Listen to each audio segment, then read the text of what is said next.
Okay. അപ്പൊ നമുക്കിനി വെബിൽ നിന്ന് എങ്ങനെയാണ് ഡാറ്റേനെ പവർ ബി ഐക്ക് അകത്തോട്ട് കണക്ട് ചെയ്യുന്നതെന്ന് നോക്കാം. അപ്പൊ നമ്മൾ നേരത്തെ അഡ്വഞ്ചർ വർക്ക്സ് ചെയ്തിരുന്ന CSV ഫയലിൽ നിന്നാണ് അത് ആ ഡാറ്റാസിനെ നമ്മൾ കളക്ട് ചെയ്തിരുന്നത്. അപ്പൊ നമ്മൾ പറഞ്ഞു പല ഡാറ്റ സോഴ്സിൽ നിന്നും നമുക്ക് എന്താ ഡാറ്റ കളക്ട് ചെയ്യാന്ന് പറഞ്ഞു.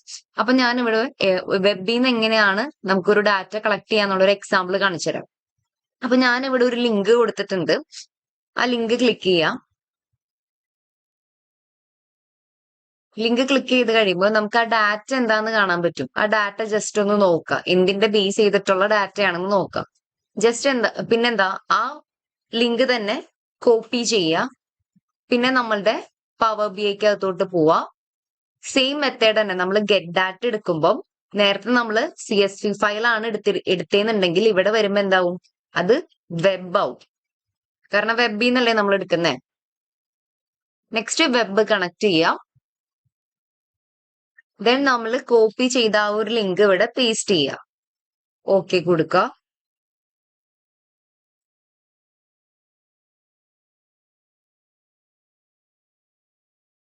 ഓക്കെ. അപ്പൊ നമുക്ക് ആ ലിങ്കിലുള്ള ഡാറ്റ ടേബിൾസ് ആയിട്ട് ഇവിടെ കാണാം. അപ്പൊ ഞാൻ ഇവിടെ ഒരു ടേബിൾ എടുത്തിട്ട് ഡയറക്റ്റ് ഞാൻ ലോഡ് കൊടുക്കാണ്. ട്രാൻസ്ഫോം ചെയ്യുന്നതിന് മുമ്പ് ലോഡ് കൊടുത്ത് നോക്കാം. നമുക്ക് ആ ഡാറ്റ ഒന്ന് നോക്കി നോക്കാം.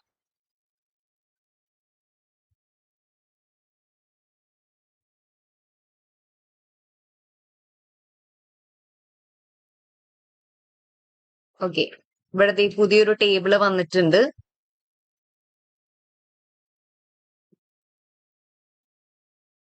റിപ്പോർട്ട് വ്യൂ എടുക്കുക, കണ്ടോ?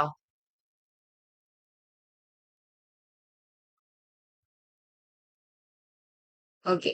അപ്പൊ നമുക്ക് ആ നേരത്തെ സെലക്ട് ചെയ്ത ആ ടേബിള് നമുക്ക് ഇവിടെ കാണാൻ പറ്റും. അപ്പൊ അതിൽ എന്തിന്റെ ബേസിലാണ് ആ ടേബിള് ഇവിടെ കൊടുത്തിട്ടുണ്ട്? List of asset management firms ആണ്.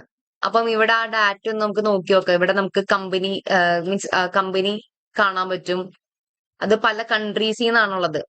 ഓക്കെ. പിന്നെ ആ ഒരു എമൗണ്ട് കാണാൻ പറ്റും, അസറ്റ്സ് അണ്ടർ മാനേജ്മെന്റ്. അങ്ങനെ കുറച്ച് കാര്യങ്ങളാണ് നമുക്ക് ഇതിൽ കാണാൻ പറ്റുന്നത് ഈ ഡാറ്റയിൽ. അപ്പൊ ഈ ഡാറ്റ ശരിക്കും ഒന്ന് അനലൈസ് ചെയ്യാം.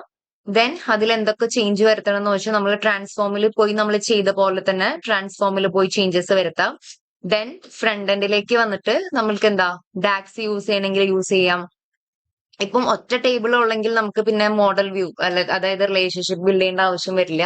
മൾട്ടിപ്പിൾ ടേബിൾസ് ഉണ്ടെങ്കിൽ റിലേഷൻഷിപ്പ് ബിൽഡ് ചെയ്യുക, ദെൻ റിപ്പോർട്ട് ക്രിയേറ്റ് ചെയ്യുക. അപ്പൊ നേരത്തെ നമ്മൾ ചെയ്ത പോലെ തന്നെ ആ സെയിം മെത്തേഡിൽ നമുക്ക് ഈ വെബിൽ നിന്ന് കണക്ട് ചെയ്തിട്ടും ചെയ്യാൻ പറ്റും. ഓക്കെ. ഈ ഒരു ഡാറ്റയാണ് നമ്മൾ ഇപ്പം എടുത്തിരിക്കുന്നത്.